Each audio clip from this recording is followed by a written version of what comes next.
Hello dear students, in the last lecture we have discussed about the most important indicators of macroeconomics. We have also discussed the significance of economic data. Then we have discussed about the importance of macroeconomics, that why do we need to study macroeconomics as a course. In this lecture, I am going to cover that how economists think. How economists think. This is the main objective of this lecture. So, although economists often study politically charged issues, they try to address these issues with a scientist's objectivity. Like any science, economics has its own set of tools, terminology, data, and a way of thinking that can seem foreign and arcane to the layman. So, the question is that how economists thinks, how economists think. So, as we know that economists often study politically charged issues, means when you listen to a political leader, he is always talking about some macroeconomic issue. If he is talking about energy crisis, if he is talking about the unemployment rate, if he is talking about the rising level of prices, it means that he is talking about the macroeconomic issues. So, economists often study politically charged issues. They try to address these issues with a scientist's objectivity. The politician is just talking about different issues, but the job of an economist is to study these issues with a scientist's objectivity. So, like any science, economics has its own set of tools. For example, terminology. In economics or especially in macroeconomics, we have our own terminology. We have data and we have a different way of thinking towards different situations, toward different issues. So, the layman have no knowledge about these terminologies, about the data, about the information that whether an economy is performing well or not. So, the question is that how economists think, how economists deals with different theories, when different situations, how macroeconomists deal with different events. So, economists are always using different economic models. As you have seen that young children learn much about the world around them by playing with different type versions of real objects. For example, they often put together models of cars, trains, planes, different machines. Even they are playing with clay to build something from it. So, these models are far from a realistic approach. These models are very far from realistic, from the real situation. But the model builder, I mean the child, learns a lot from them. So, the model illustrates the essence of a real object it is designed to resemble. Additionally, for many children, building models is fun. They are playing with different kinds of model, and these models are far from realistic, from the real objects. But for different children, building model is fun. So, what do we mean by the concept of economic models? So, economic models are simplified versions of a more complex reality. Economic models are simplified versions of a more complex reality. An economist's model is more likely to be made of symbol and equation than plastic and glue and many other things. It means that economic models consist of symbols, variables, equations as compared to glue, plastic and many things in the children model. So, economists build their toy economies. Economists build their toy economies to help explain economic variable. For example, real GDP, the inflation rate, the exchange rate, the trade deficit, the unemployment rate. So, economists build their toy economies to explain all these macroeconomic indicators in order to know the performance of an economy. So, economic models show relationships between different macroeconomic variables. If we are talking about the macroeconomic models, so it means that macroeconomic models show us the relationships between different macroeconomic variables. For example, the relationship between the unemployment rate and the real GDP, the relationship between the stock market performance and the interest rate, the relationship between the exchange rate and the nominal GDP of any economy. And there are many other examples as well. So, irrelevant details are stripped away and focus on important connections, while if we are dealing with different macroeconomic models, we will strip away the irrelevant explanations, the irrelevant details, and we will focus on the most important connections among different macroeconomic variables. We will be focusing on different important linkages between or among variables. So, economic models explain the economy behavior. From the analysis of macroeconomic models, we can get idea about the behavior of the economy, about the performance of the economy, that how an economy is performing. We can get the idea that whether this economy is performing poorly or not. So, this is the major objective of designing a macroeconomic model. So, we design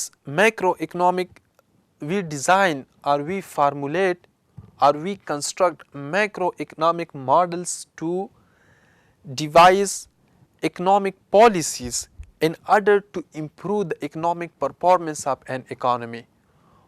Why do we construct macroeconomic models?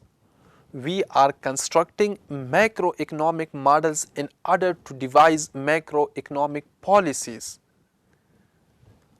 to improve the economic performance of a given economy. So, this is the basic purpose of designing a macroeconomic model. In the macroeconomic models, we have two kinds of variables. The first one is known as endogenous variables and the second one is known as exogenous variables. It means that in any given model, we have two kinds of variables, endogenous variables as well as exogenous variables. What do we mean by the term endogenous variable? And what is the difference between endogenous variable and exogenous variable?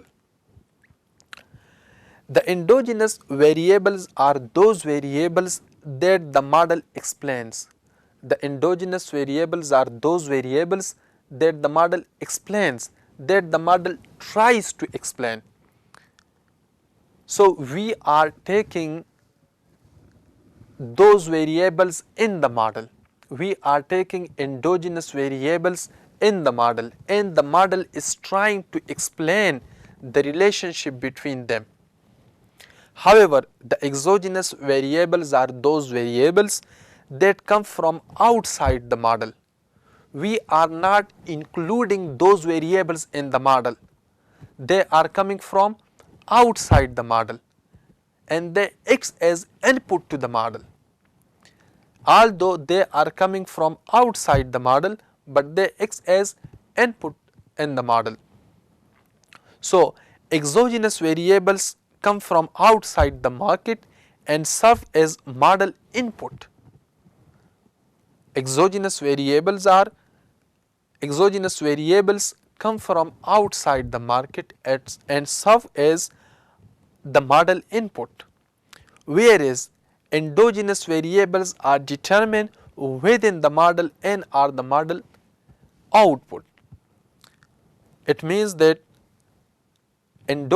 we are taking endogenous variables in the model, but they are determined, but they are the model output. However, exogenous variables come from outside the market. We don't include the effect, the influence of these variables in the model. However, they serve as model input. So, the economic model shows how changes in the exogenous variables affect the endogenous variable. The economic model shows how changes in exogenous variables affect the endogenous variables, how these determinants, how these events that are outside the model affect those variables that we are dealing with in the within the econometric model, within the macroeconomic model.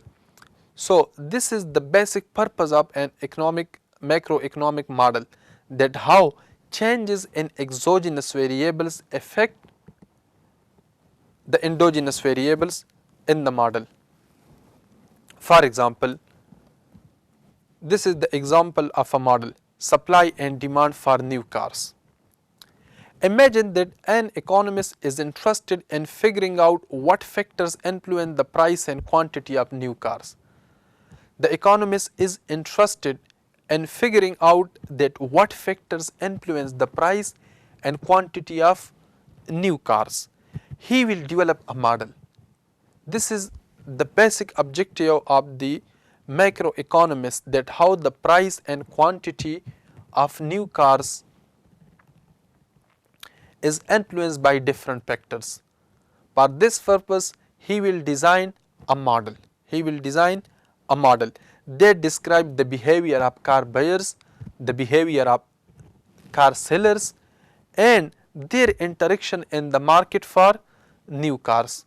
So, in his model, he will be focusing on three important dimensions, three important aspects. The first one is the behavior of car buyers, the second one is the behavior of car seller, the third one is the market for the car buyers and car sellers.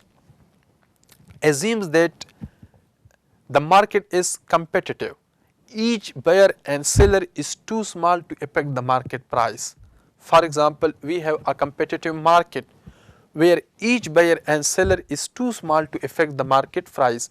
It means that they have influence to change the market price.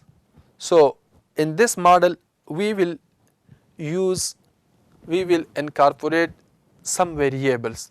The first one is quantity demanded of car. So, QD means quantity of cars that buyers demand. Quantity of cars that buyer demand. QS means quantity that producer supply to the market. P, price of the car. Y aggregate income, P is price of steel which is an input. So how we will design the demand function? So the demand equation will be quantity demanded is the function of price and income. It means that quantity demanded of consumers for new cars is totally depends on the price of the car and the income of the consumer. So the demand function shows that the quantity of cars consumer demand is related to the price of cars which is P and aggregate income which is Y. So in the functional notation, all economic models express a relationship among economic variables. Often these relationships are expressed in function. So there is a close relationship between the price of a commodity, means the price of a car, and the quantity demanded of a car. So all economic models express relationship among economic variables. We are constructing different macroeconomic models. The purpose of economic model is to express a relationship between different macroeconomic variables. So these relationships are expressed as function. There is a theoretical relationship between different variables, but in macroeconomics we are expressing that particular variable in the form of functions. The question is, what do we mean by a function? A function is a mathematical concept that shows how one variable depends on a set of other variables. A function is a mathematical concept that shows how one variable depends on a set of other variables. But we have two different forms. The first one is general functional notation. The general functional notation shows only that the variables are related. The general functional notation shows only that the variables are related. It means that yes, there is a relationship between the two variables, but we don't know about the exact relationship between these two variables. Therefore, the general functional notation only shows that the variables are related to each other, but we don't know about the precise numerical relationship. For example, we can say that quantity demanded is the function of price and income. It means that price of the commodity and quantity demanded for that particular commodity are related to each other. Similarly, income of the consumer and quantity demanded are related to each other. They have a relationship, either positive or negative, but they have a relationship. But the question is, in the general functional form, we said that there is a relationship between two or more than two variables, but we don't have information about the exact or precise numerical relationship. So for the exact and numerical specific relationship, we are using the specific functional form. The specific functional form shows the precise quantitative or numerical relationship between the economic variables. In the general functional form, we are just saying that yes, two variables are related to each other.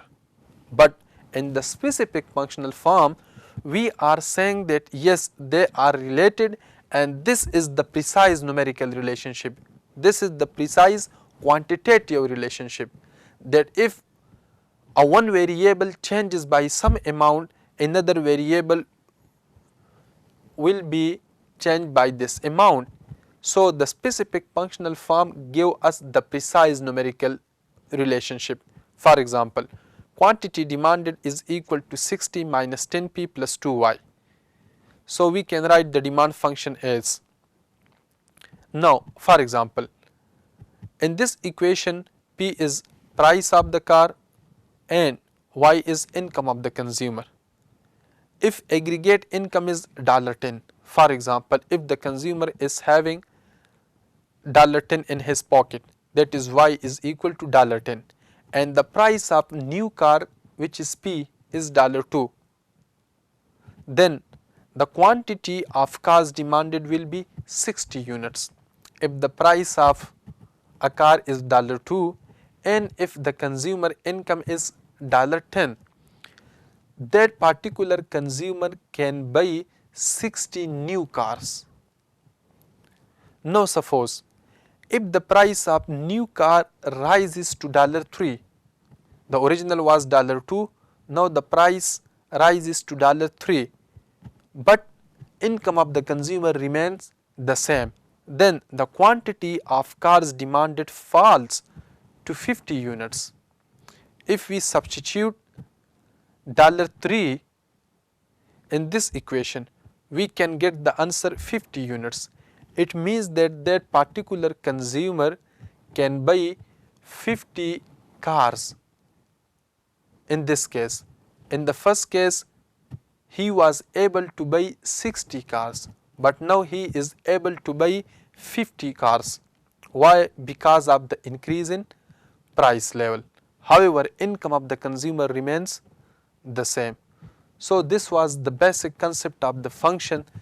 This was the basic concept of economic model, that how we will construct economic model, what is the difference between endogenous and exogenous variables, and what is the difference between the general and functional form.